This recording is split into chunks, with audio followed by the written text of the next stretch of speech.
nossa sexta e última videoaula do programa de hipertensão arterial sistêmica, no que refere o caderno de atenção básica número 37 do Ministério da Saúde.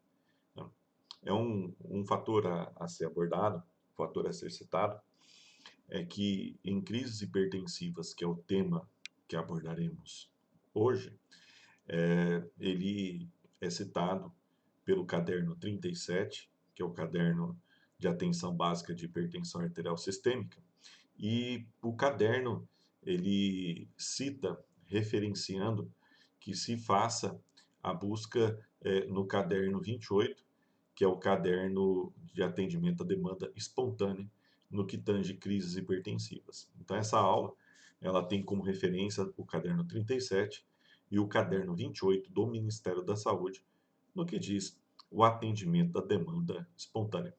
Vamos lá então. Eu sou o professor Manuel, né? Estamos aí a nossa próxima videoaula aí, tá? Crises hipertensivas.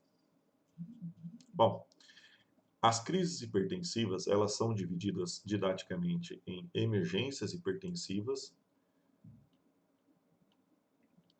em urgências hipertensivas, tá? Emergência e urgências hipertensivas, em pseudo-crise hipertensiva, que seria uma falsa crise hipertensiva,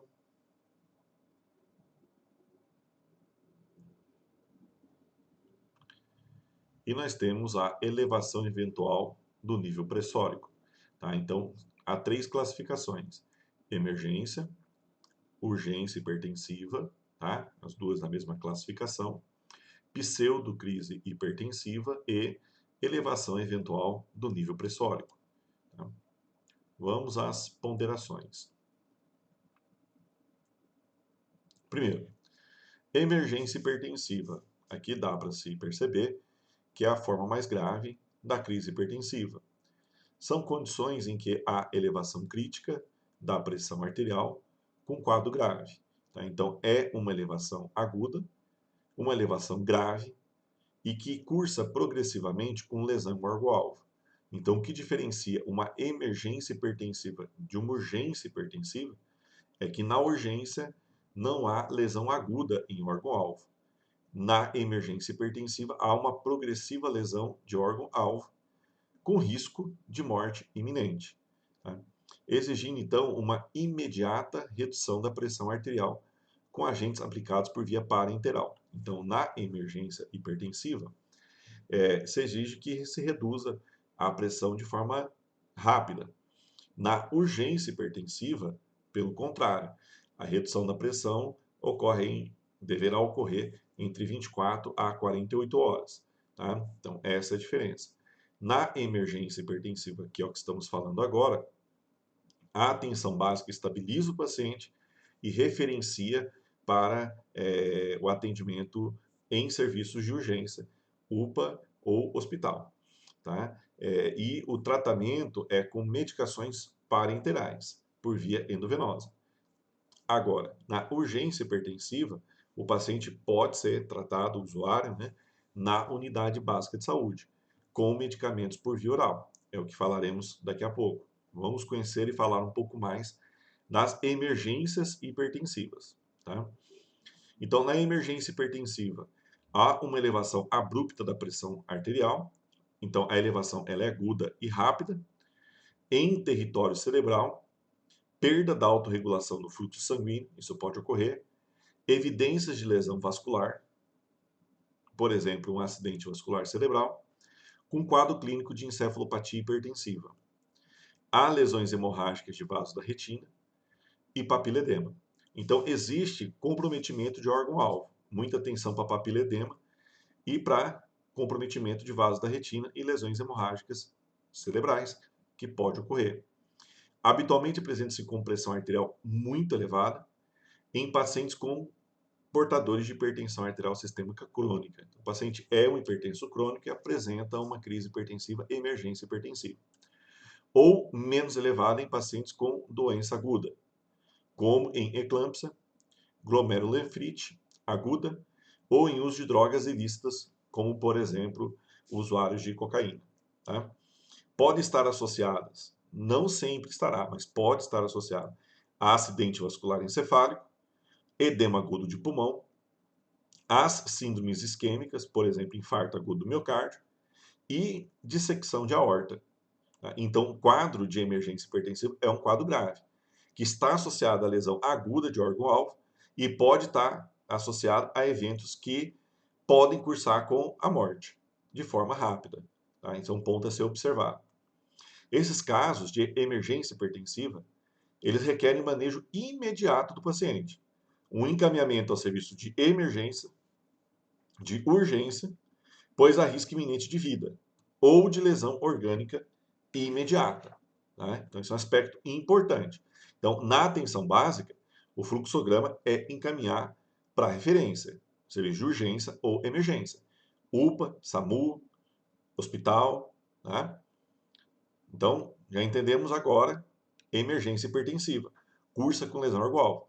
Voltaremos um pouco mais à frente para falar sobre o exame físico e a avaliação para identificar essas lesões órgão-alvo agudas causadas pela emergência hipertensiva. Tá? Voltando, o tratamento ele é por medicações por via parenteral, tá? E não é na UBS. E a redução da pressão tem que ser rápida para evitar a lesão órgão-alvo. Urgência hipertensiva. Urgência hipertensiva é diferente. Você tem elevação da pressão arterial, porém não há lesão aguda em órgão-alvo. Não há dano imediato grave, não há dano hemorrágico, não há dissecção de aorta, não há o infarto agudo do miocárdio, não há o acidente vascular cerebral, não há o papiledema imediato, agudo. Há sim lesão órgão-alvo, porque, obviamente, que estamos falando de uma pressão muito elevada. Então, há lesão órgão-alvo, mas não há lesão aguda em órgão-alvo. Deve ser controlada a pressão para evitar dano maior em órgão-alvo, tá? Mas não se observa uma lesão aguda grave no órgão-alvo. Tá? Isso é um ponto importante. Lesão aguda grave é emergência hipertensiva. Urgência hipertensiva é a lesão comum devido à elevação da pressão, mas não há quadro agudo grave de risco de vida, como na emergência hipertensiva. Como que eu sei se trata de uma urgência hipertensiva ou uma elevação eventual da pressão arterial? Que falaremos daqui a pouco. Como é que eu diferencio? Tá? É importante através do valor diastólico. A pressão diastólica está maior ou igual a 120. Isso é referência do caderno 37 do Ministério da Saúde. Tá? O caderno de atenção básica de hipertensão. Daqui a pouco vamos para o caderno 28, que vai falar do acolhimento de demanda espontânea. E vamos ver que muda o valor. Aí fala que tem que ser acima de 120. E dá alguns dados diferentes. Tá? Mas, de modo geral, urgência hipertensiva é a elevação crítica da pressão arterial. Em geral, diastólica maior que 120, então não é sistólica, é diastólica. Maior ou igual a 120, tá? Vai estar aumentada a diastólica, maior ou igual a 120. Se está abaixo disso, não é uma urgência, é uma elevação eventual da pressão, tá? Que é outra classificação. Porém, paciente estável clinicamente. O que é o estável? Sem risco de vida iminente. Sem risco de vida iminente. Lógico que a pressão alta tem a lesão órgão-alvo, mas não tem a lesão aguda grave em órgão-alvo com risco de vida. Sem comprometimento de órgão-alvo, esse sem comprometimento é sem comprometimento agudo de órgão-alvo. Tá? Agora, a cronicidade causa dano sim. Caracteriza como se convencionou definir em urgência hipertensiva.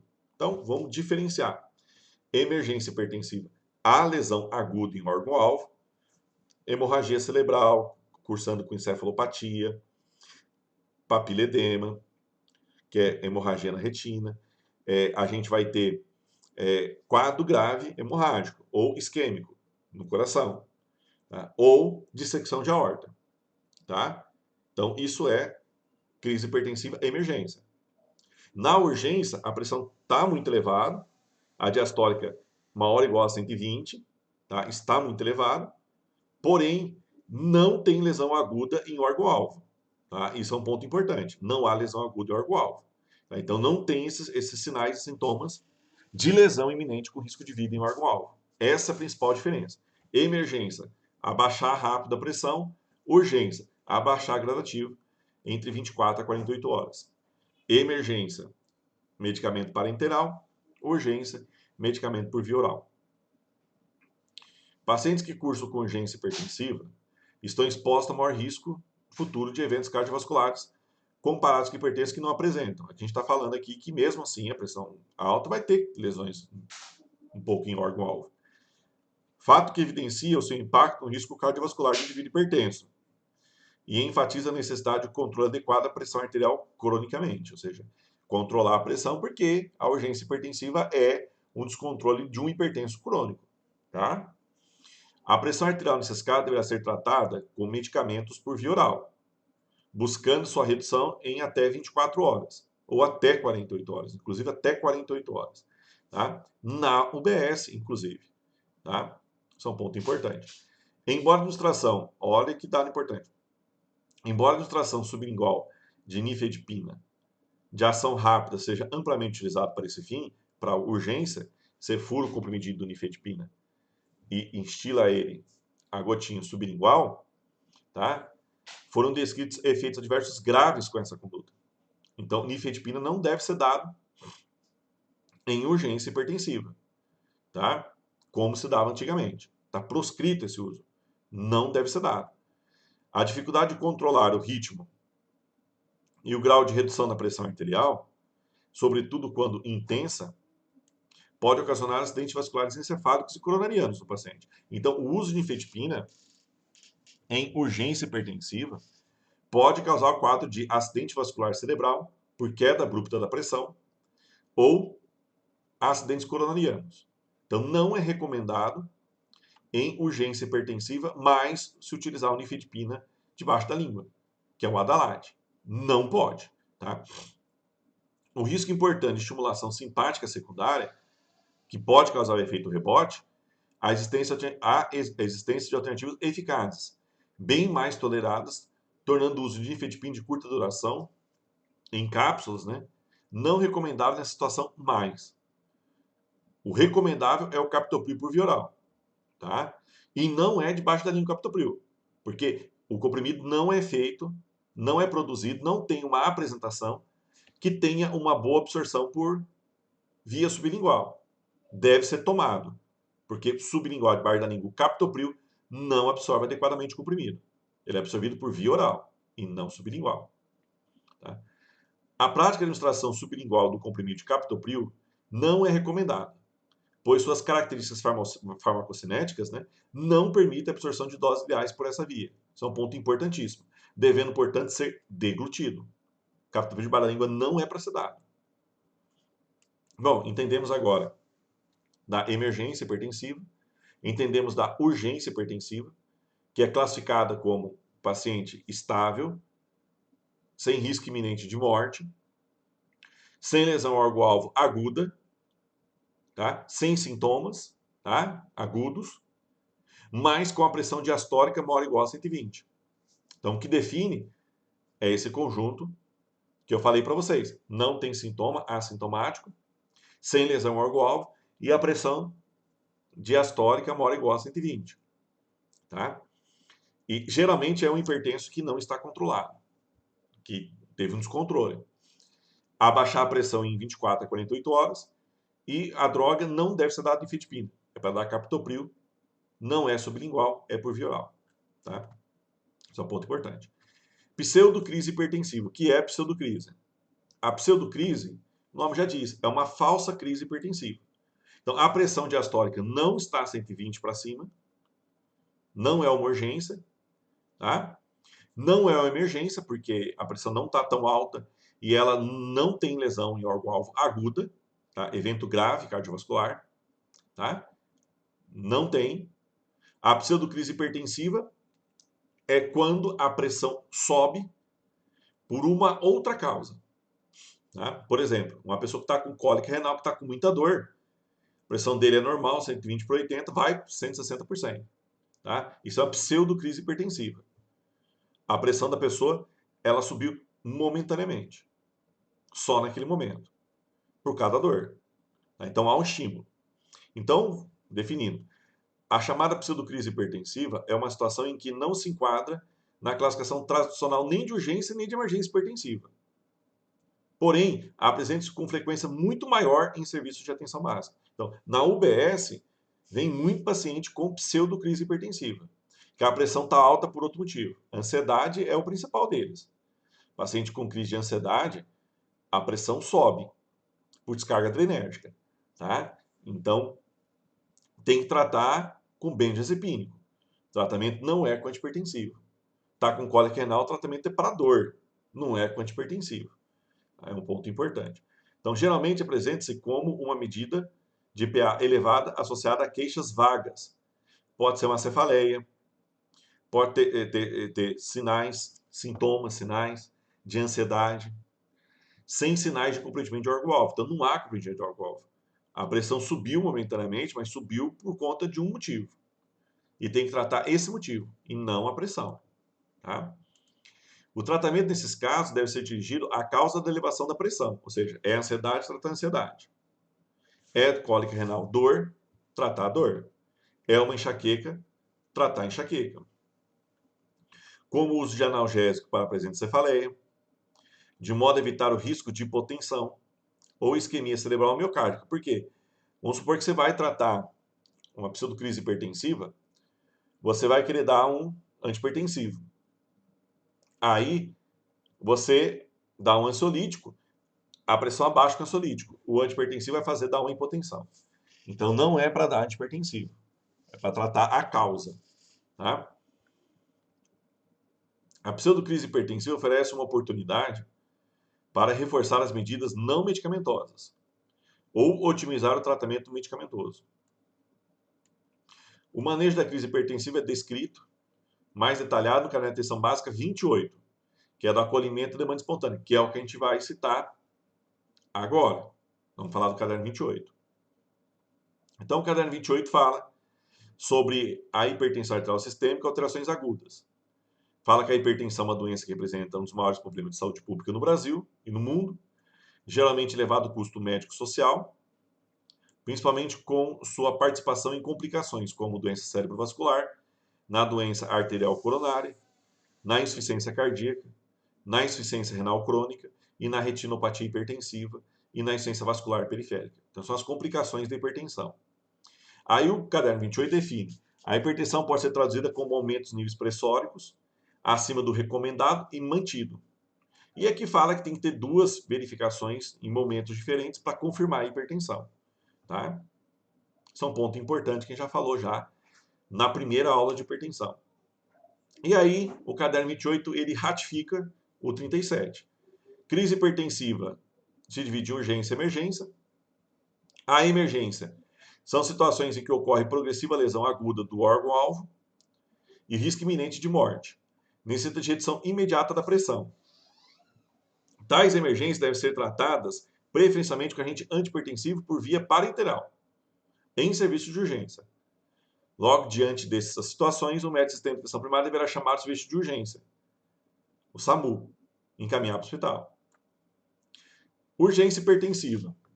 A elevação importante da pressão arterial, em geral, a pressão arterial diastólica ficará maior que 120. O manual também vai falar uma hora igual, então tá certo, uma hora igual, tá? Com condição clínica estável, não há lesão aguda de órgão-alvo. Sem comprometimento de órgão-alvo. Porém, são situações em que existe um risco potencial de lesão aguda. Há o potencial risco, há a possibilidade, mas não tem a lesão, porque senão é uma emergência. Em pacientes que já apresentaram alguma lesão desse tipo, pode ficar mais atento, pois apresenta o risco mais elevado para novas complicações a curto prazo. E aqui fala que o atendimento é na urgência, é uma urgência, tem que tratar na UBS. E o tratamento é em até 24 horas para estabilizar a pressão. E é por medicamento por via oral. Pseudocrise hipertensiva já falamos. É a falsa hipertensão. A pessoa não é hipertensa. A pressão subiu devido a um motivo. Uma dor, uma fibromialgia, uma cólica renal. Tá? Então, assim, há um motivo para subir a pressão. Tem que tratar esse motivo. Ok? Então, cólicas, cefaleia, fibromialgia, tontura, mal-estar, ansiedade. Tá? Então, o tratamento é analgésico para dor, antivertiginoso para o quadro de tontura, benzodiazepínico para ansiedade, tá? e não antipertensivos. Por último, estamos falando agora da elevação eventual do nível pressórico. Ocorre quando há apenas alteração dos níveis pressóricos sem queixa do paciente. Então, a pressão sobe, mas não há queixa nenhuma. Não há sintomatologia nenhuma. E geralmente a diastólica está abaixo de 120. Tá? Aí chamamos de elevação eventual da pressão. Isso é uma pessoa que já é hipertensa e a pressão está alta. Tá? Porque não teve diagnóstico, não teve tratamento. Então, isso é muito comum acontecer. Aí acaba sendo dado o diagnóstico para esses pacientes fazendo um controle de pressão. Tá? Dá até o antipertensivo para estabilizar a pressão ali e pede o controle de pressão para confirmar se ela continua elevada depois. Para diferenciar de uma pseudocrise hipertensiva.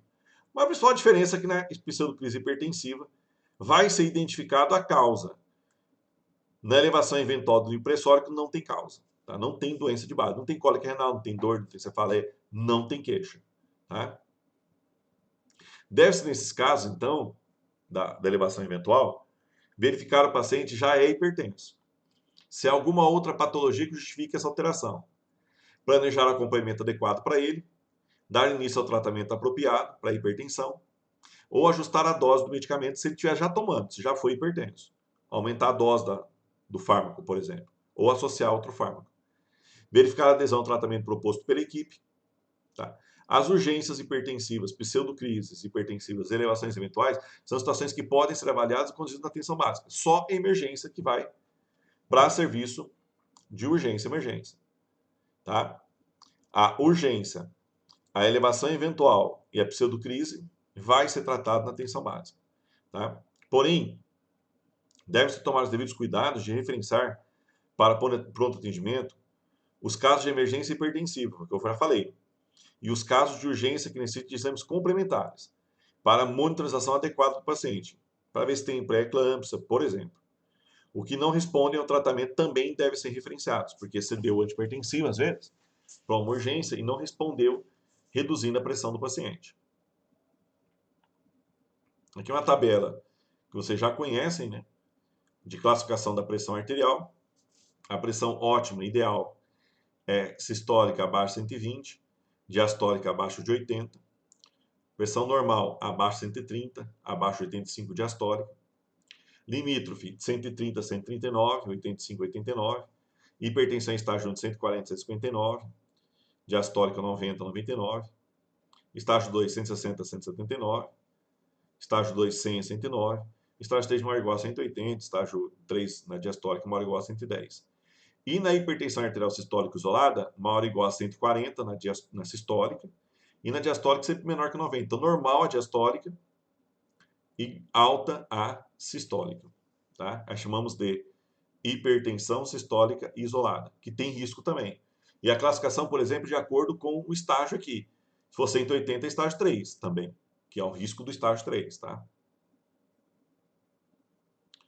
Falaremos agora nas manifestações clínicas da emergência hipertensiva, que é o primeiro que a gente classificou. Isso tem que caminhar para o serviço de urgência e emergência. É SAMU, é UPA, tá? Atenção básica encaminha.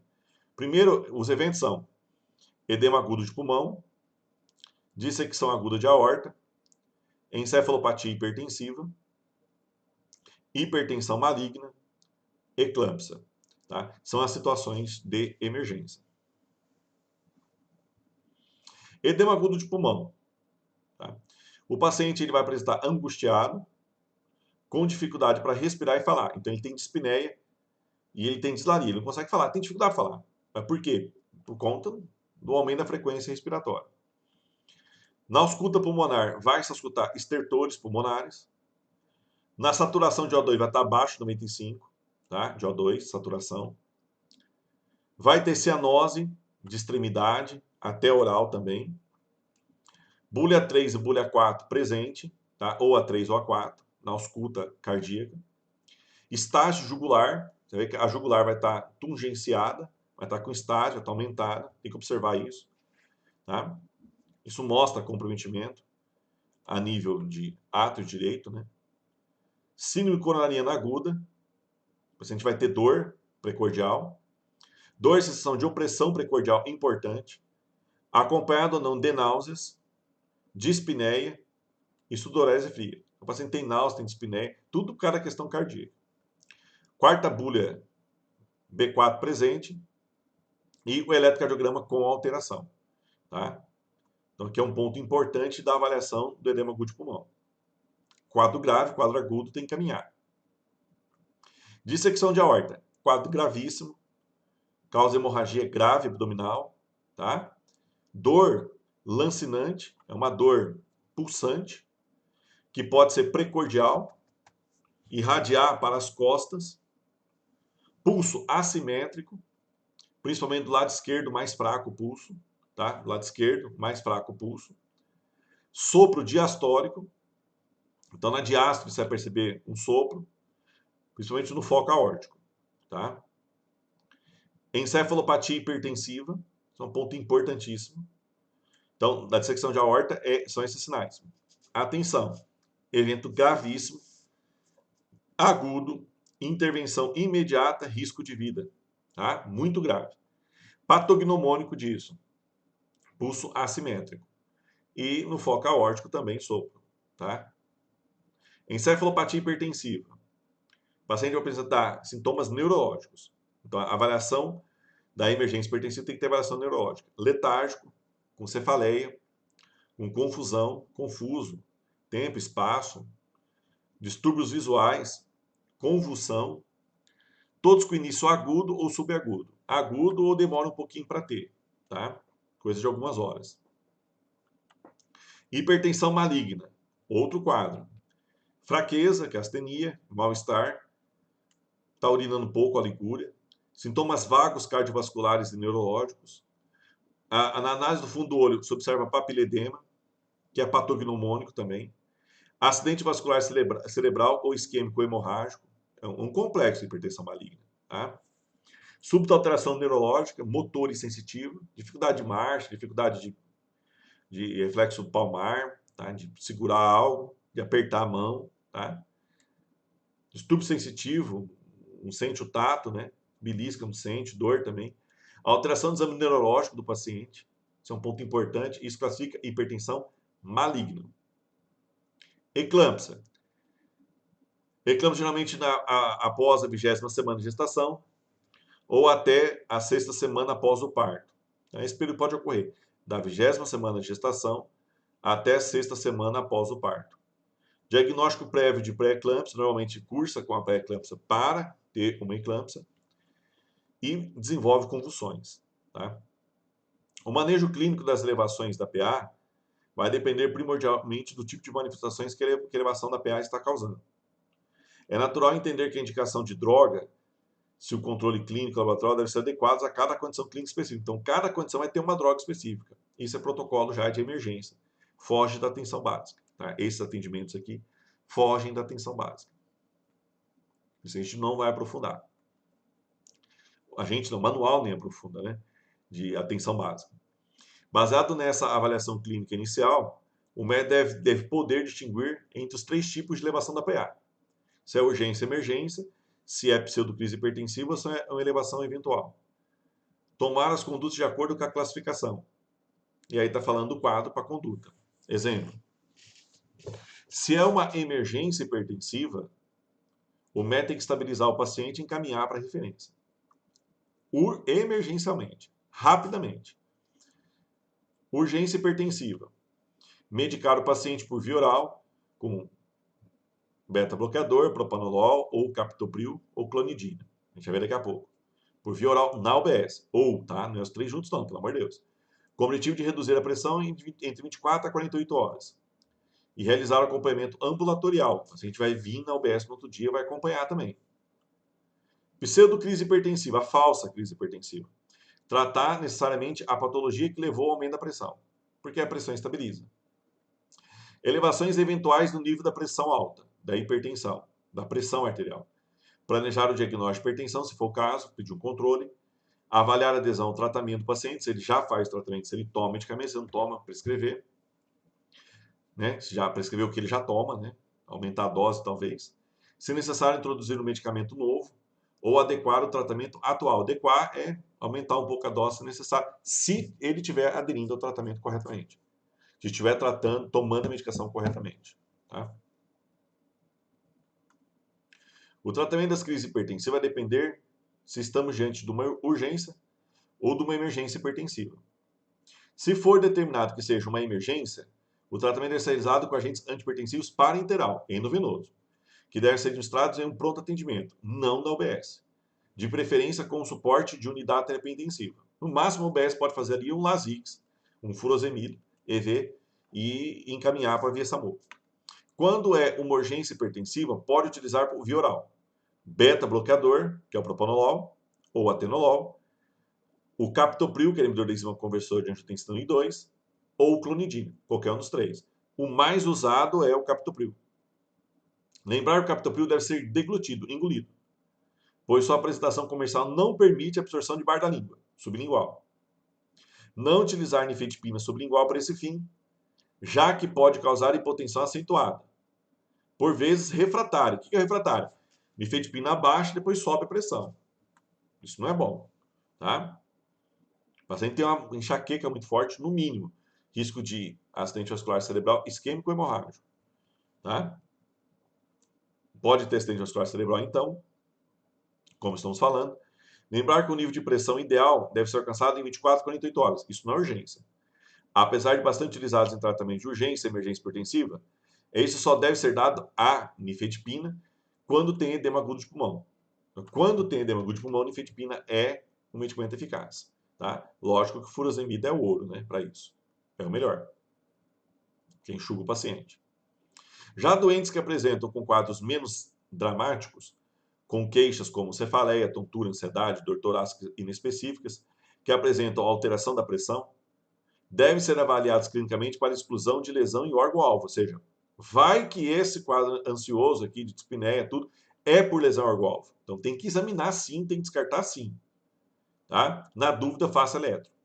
Caso não seja identificado esse tipo de lesão, emergência hipertensiva, porque se tem lesão aguda, é emergência hipertensiva.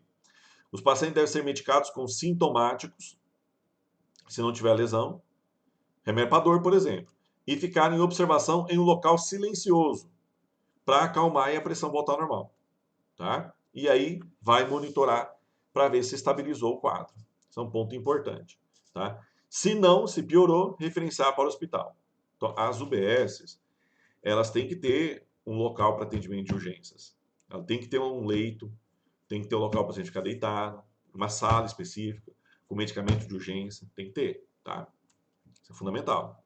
Antihipertensivo, furosemide injetável, captopril, beta-bloqueador, clonidina, tem que ter. O diagnóstico de hipertensão não controlada é muito comum nos atendimentos não programados no OBS, ou seja, pessoa que vem em demanda espontânea, é muito comum você fazer o diagnóstico de hipertensão nesses casos. São pessoas que são hipertensas e não sabiam. Nesse caso, a conduta mais adequada é recomendar correta avaliação ambulatorial, que é o controle, não é dar o diagnóstico no dia, para elevação eventual da pressão. Em alguns casos, posso iniciar, em alguns casos, uma 180 por 110, por exemplo, e corrigir o tratamento hipertensivo em uso. Ou seja, já toma, vamos adicionar uma outra droga junto, tá? Para ter efeito sinérgico. Ah, toma aí do cloro, vai dar um captopril junto, tá? Com fármacos por via oral. Mantendo sua observação por breves períodos, volta no outro dia, tá? Embora o pico do antihipertensivo é 30 dias, a gente viu, né? Com casos suspeitos de anormalidades subclínicas, dar sequência ao projeto terapêutico, incluindo o usuário no acompanhamento da equipe multiprofissional, para a oferta dos serviços de visita, de grupos, que a unidade oferece. Tá? Aqui agora, vamos mostrar a última parte da aula, para a gente poder concluir, né? Vamos mostrar os principais fármacos usados em crises hipertensivas. Tá? Em crise hipertensiva, urgência. Tá? Podemos usar o furosemida, até numa emergência, na UBS, né? Para estabilizar o paciente, demorar muito o atendimento móvel de urgência. O furosemida é um diurético, ação de 5 minutos a 15 minutos, de 20 a 40 miligramas, ele é endovenoso, ele é mais para edema agudo de pulmão, tá? Ele pode causar depressão do volume de potássio, causar uma hipocalemia. Então, cuidado aqui, porque nessa medicação tem que monitorar a frequência respiratória. O bom dele é que é difícil de causar hipotensão, tá? A furosemida. Ele estabiliza bem a pressão. É um medicamento bom, tá? Captopril é um bom medicamento para urgências. É um IECA, inibidor da enzima conversor de angiolíneos 2, já falamos muito sobre isso. Por via oral, 15 minutos o efeito, e é 100% o efeito dele do que foi dado. Absorção, né? Por via oral. Se for sublingual, absorve um pouquinho. Então, não deve ser dado sublingual. Dose, 6,25 a no máximo 50 miligramas, em dose única. Via oral. Em urgências hipertensivas é usado ele, tá? Piora da função renal. Qual que é o problema dele, o efeito adverso? Que se o paciente tiver com uma lesão renal grave, vai piorar a lesão renal grave, vai aumentar a creatinina. Tá? Se aumentar mais que 30% a creatinina, recomenda-se não dar o captopril. Tá? É uma contraindicação dele. Clonidina. É um beta-antagonista central, um beta-agonista central. Dose, 0,5 mg inicial. Repetir 0,1 mg se não controla a pressão depois de 1 hora. Tá? Até 0,8 mg. É por via oral também, é urgência hipertensiva, pode causar sonolência. Pior disso aqui é o efeito rebote. Ela abaixa e sobe a pressão rápido. Então, em urgência, o mais adequado é o captopril, tá? É o captopril mais adequado, tá? Do que os outros fármacos. Tá? Isso é um ponto importante. Bom, chegamos à conclusão da nossa aula, do todo o nosso assunto de hipertensão. Espero que vocês tenham gostado aí. Foi um prazer estar com vocês. É importante saber diferenciar a emergência hipertensiva da urgência hipertensiva, da pseudocrise hipertensiva e diferenciar da elevação eventual da pressão, que nada mais é que o hipertenso que apareceu ali com a pressão elevada e tem que ser dado, confirmar o diagnóstico e iniciar o tratamento aí. Muitas vezes medicamentoso porque a pressão está muito alta. Tá? Obrigado a todos e uma boa noite.